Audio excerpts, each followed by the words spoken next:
This is Haven Space, a safe place for fantasies, brought to you by sex coach and researcher Sarah Perry. Hi folks, this is Sarah Perry, sex coach and researcher in Houston, Texas.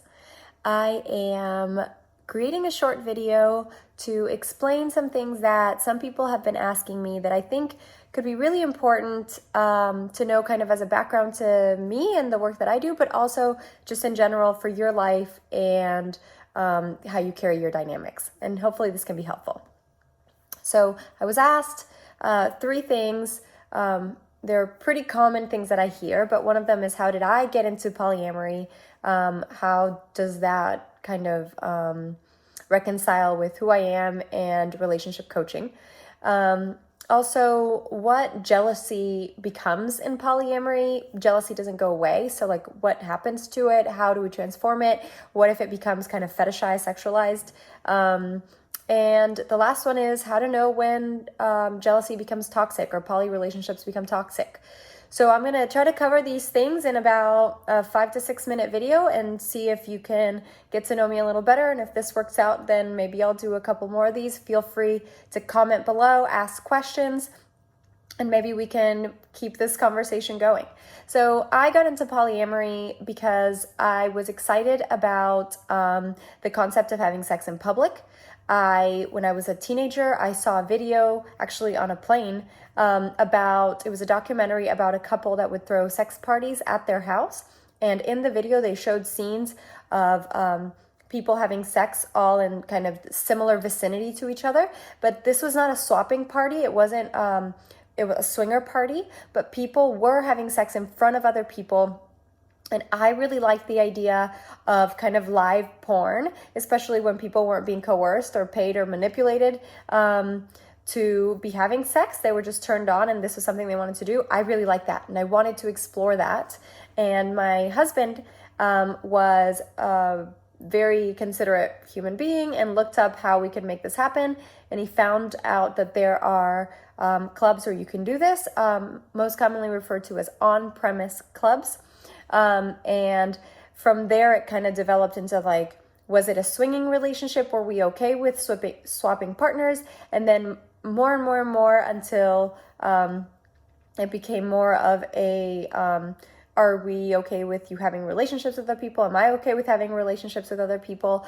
And then very kind of organically over the course of several years, it became acceptable and safe to have other partners, other relationships, and then I've just always remained that person. It doesn't matter how many partners I have. It doesn't matter who I'm linked to in some way or another and who I have loyalties to, because what I am loyal to is myself, and I will give myself the opportunity to explore amazing connections that I have with people.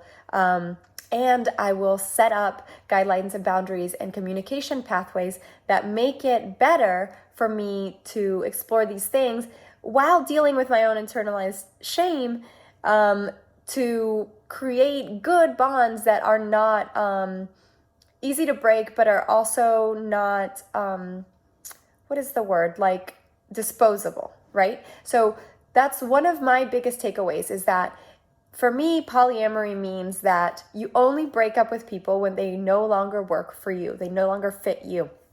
It doesn't mean, it is the way of actually staying together. So relationships ebb and flow, and you may become closer to one partner over time and then kind of ebb out of that. But the reality is that you don't break up with people because you meet someone else that's more interesting. So the fear of being left is actually largely a monogamous fear, because in polyamory, you don't have to leave. If you meet someone else who's incredible, you have the freedom to kind of explore what that means, redefine your other relationships, schedule being the most important thing, like how do you choose who to spend time with? But really what you're doing is deciding for yourself if it's worth staying in a relationship or not. And it has nothing to do with wanting to leave to be able to find yourself or to explore other people.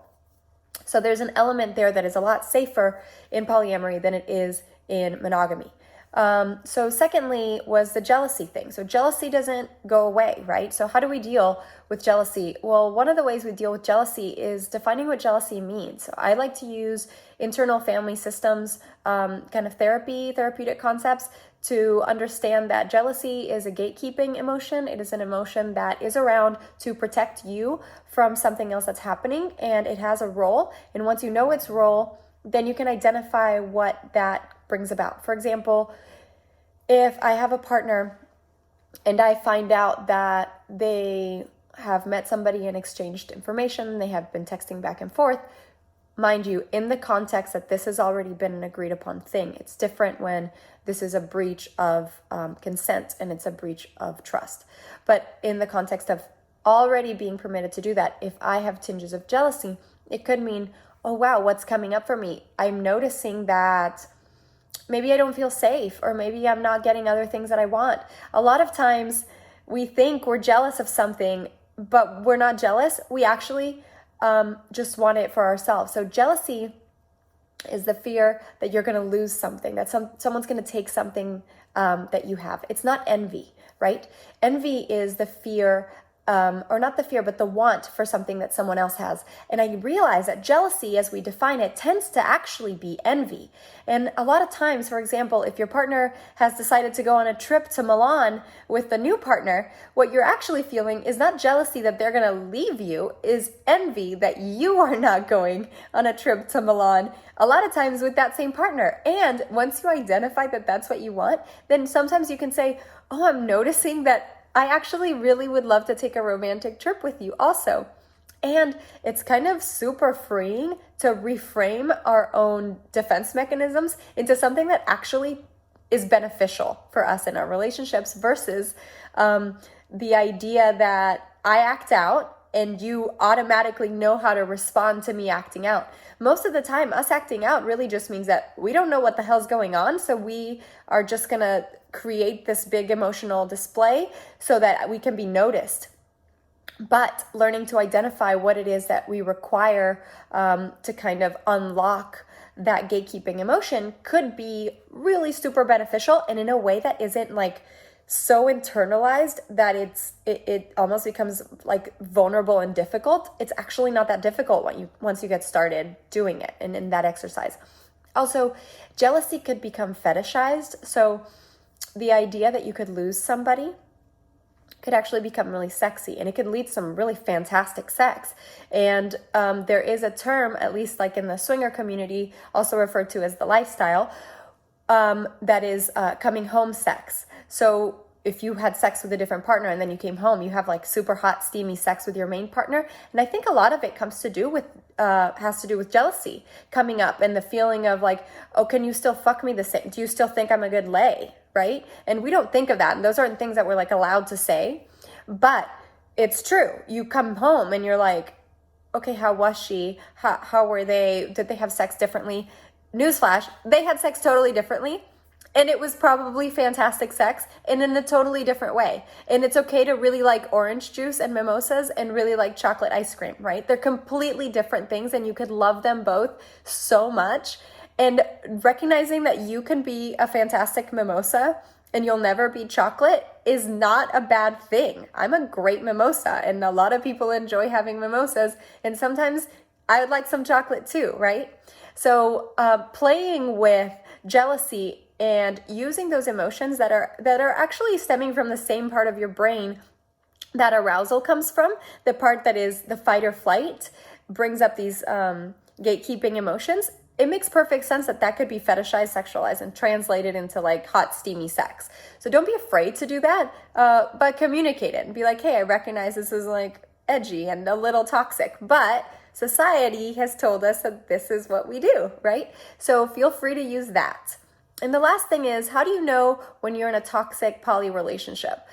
I would say the way that you know is the same way you know when you're in a fucking toxic relationship. If someone is not validating your emotions, if you tell someone, oh, I'm noticing that I'm envious over this trip to Milan, and they say, yeah, but we don't do that, and you are not being listened to because you're actually asking for what you need, and the person is unwilling or actually unable to provide that for you, it's really healthy for you to take a step back.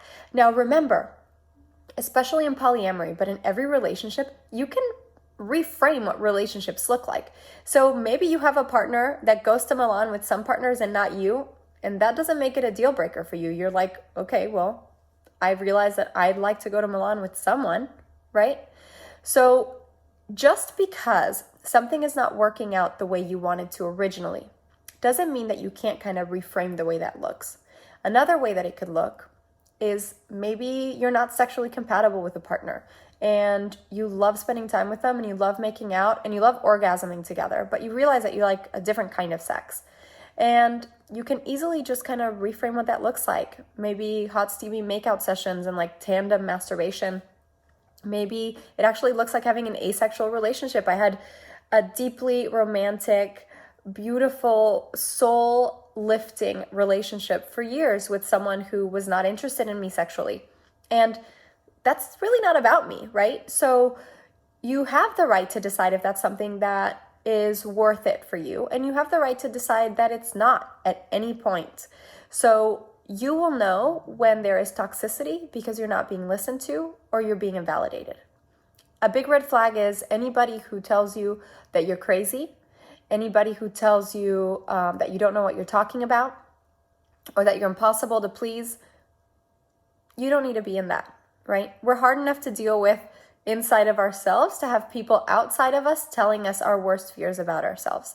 So keep those things in mind. And I hope you enjoyed my poly journey and some poly inspiration for all of you.